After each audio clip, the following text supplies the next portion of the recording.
Hare Krishna everyone, this is the day 3 and till Radhashtami हम राधा रानी की एक कथा का रसपान हर रोज कर रहे हैं। तो कल हमने जाना था कि कैसे हमारी श्रीमती राधा रानी कृष्ण की लीला का पार्ट बनने के लिए और धरती पर अवतरित होने के लिए रेडी हो जाती है। बट अब कृष्णा इस थिंकिंग कि राधा रानी का जन्म कैसे करवाए, क्योंकि जो खुद आदि शक्ति है उनको धारण कर सके ऐसा कोई गर्भ हुआ ही नहीं है, हो ही नहीं सकता।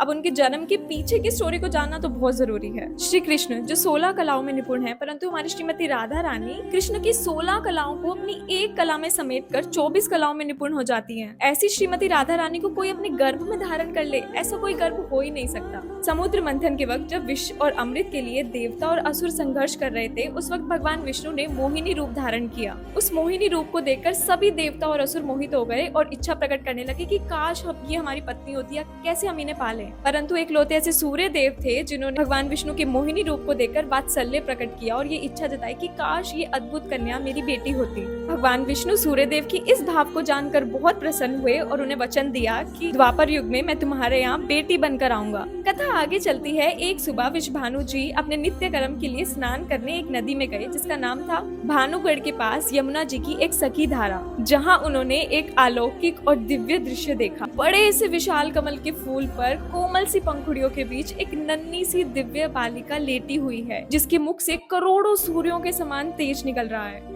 वृषभानु जी उस कन्या के रूप को देखकर एकदम विस्मित हो गए। उस कन्या को देखकर तुरंत वृषभानु जी का वात्सल्य प्रकट हो गया और वह उसे अपनी गोदी में उठाकर माता कीर्तिदा के पास ले आए। माता कीर्तिदा ने जैसे ही उस कन्या को देखा, वह समझ गई कि ये कोई साधारण बालिका नहीं है, ये स्वयं आदि शक्ति है, और उन्होंने उस कन्या को अपनी बेटी बनाने की इच्छा जताई। बाद में महर्षि गर्गाचार्य जी, जो श्री कृष्ण के भी कुलगुरु थे और जिन्होंने श्री कृष्ण का नामकरण संस्कार भी किया था, उन्होंने जब उस बालिका का तेज, सौंदर्य और अद्वितीय माधुर्य को देखा तो कहने लगे कि ये समस्त जीवों को आनंद देने वाली है, अतः आज से इसका नाम होगा राधा।